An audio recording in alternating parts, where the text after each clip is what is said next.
want to just give examples to our system, and it will learn. We specify the output and the input, and we say, learn what the pattern is here. What, given this input, what is the output that we would expect? Okay, so we take these examples, and then we, adjust ourselves. We adjust our interior models and everything, and we produce a program that does the job.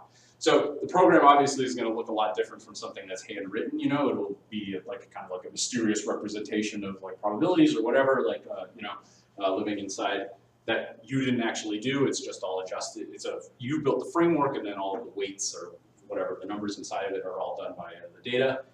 If we do it right, we can use similar data, or we can use it on similar data, right? So if we look at a bunch of faces, we can look at a new face and you know something about that. And the idea is like we have the framework, so if the data significantly changes, we can just retrain the framework on the new data, and then we're off to the races again. Okay, so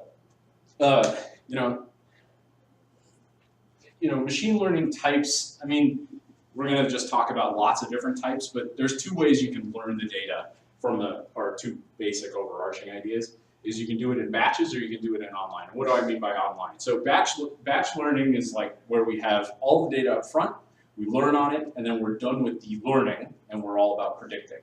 Okay? Online is that we constantly are given new information, and we learn as we go. We get better and better and better, and we train it. As we go along, and the prediction of our model gets better and better. Okay? So, or you can do it in small batches or whatever. But the idea is that is there a spot where you just stop learning, period, or not? Okay. So there's two kinds. Okay. So now that we've talked about how we can get our data in, we can talk about what our data looks like. Okay. So there's two kinds of learning: supervised learning and unsupervised learning. So supervised learning is we have the input and it's labeled, or we know what the output should be based on this input, right? So like this is a face and this person is a terrorist. I don't know, it's a horrible example, I'll come up with something else. So anyway, it's definitely going on the internet. And so, we can project, what we do is we have input and we have output. We have an input and we have an output, and we feed the input through our system, and then you get output and you say, no, you were wrong, adjust yourself, right?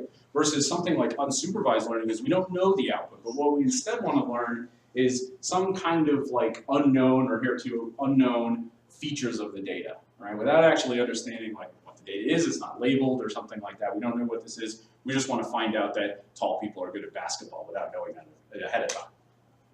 Okay? So there's other kinds of learning. We won't be covering those too much, but things like reinforcement learning.